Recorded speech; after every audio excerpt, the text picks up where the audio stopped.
Всім привіт! Недавно ми заклали малинник і весною будемо продовжувати досаджувати. Запитання, чому ми робимо акцент тільки на малину? Чому ми не підстраховуємося? Про це був один з коментарів, на який я обіцяв дати відповідь у відео. Ну і було, мабуть, і інші, були схожі запитання. Давайте дивимось відповідь, але перед тим прочитаю цей коментар.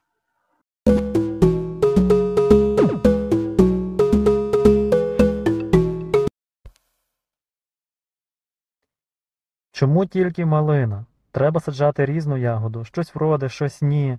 Рахувати наперед це не варто. Чим удобрювати будете? Продавати в великих містах. Якщо будете здавати, там далі щось. Ось такий коментар, і я написав, що розповім це в одному з наступних відео. Тож розповідаю. Ось такий коментар був. Давайте спочатку, чому саме малина? Я вже казав, але ще раз повторюся, малина, тому що я побував ходив по малинникові, збирав цю малину, отако по груди чи по шию вона мені діставала.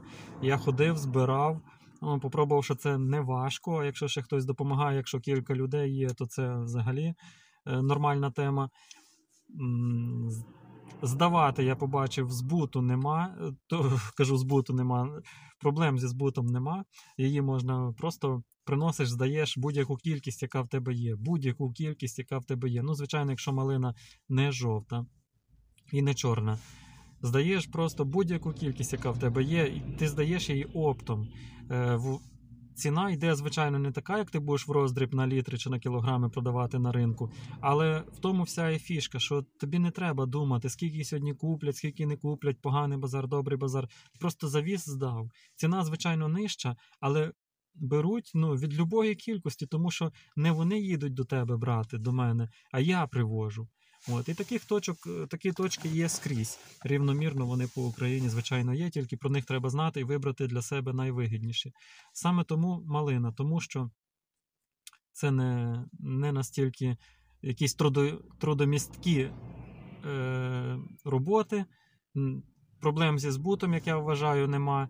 Ціна, навіть якщо впаде, то таких бивалих малиноводів я слухав, кажуть, що ціна – це таке явище циклічне на малину, таке пружиною вона йде, то опускається, то піднімається. Навіть якщо вона опуститься і буде майже невигідно або зовсім невигідно, то з часом вона все одно підніметься, тому що ринки розвиваються і все навкруги міняється. І саме тому ми вибрали малину. Так, ще там було запитання, і з іншого коментаря ще пам'ятаю таку думку, що вона колюча, як її збирати, це мука. Я малину збирав, навіть без футболки. Це дивлячись, які сорти, колючі чи не колючі. В мене полана, вона не колюча. Можна збирати без футболки навіть малину, не кажучи вже, що просто з короткими рукавами. Далі, чому ми не підстраховуємося?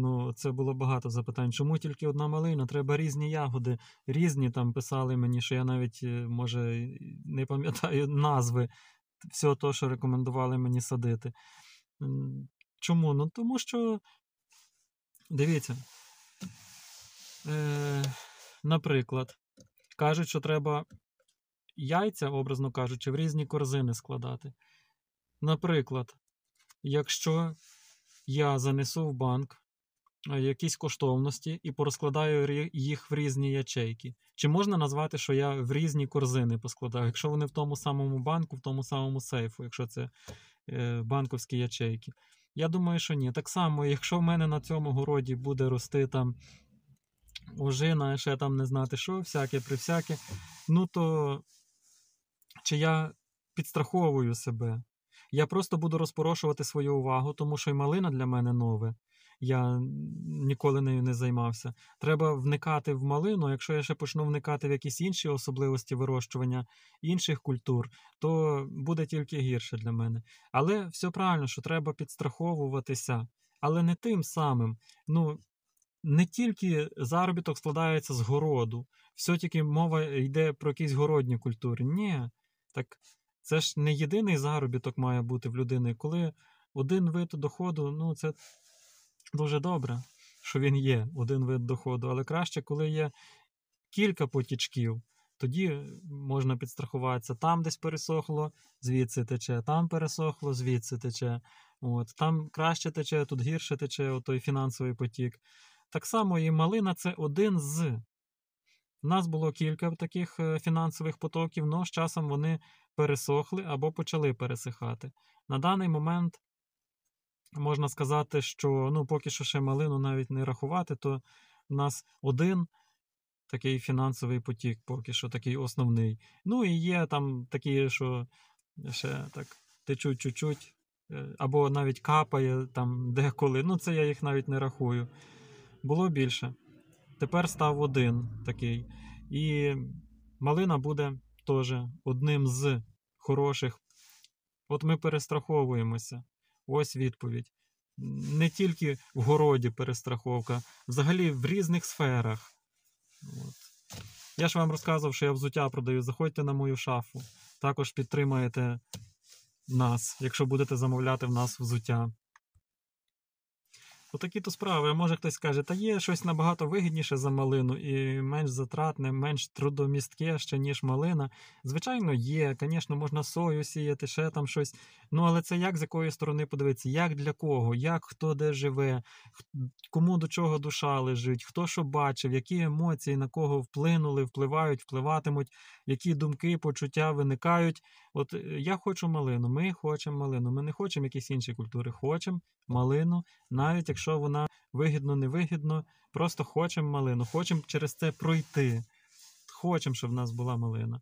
Все, ми займаємося тим, що нам любо, тим, що нам якесь таке більш-менш до душі.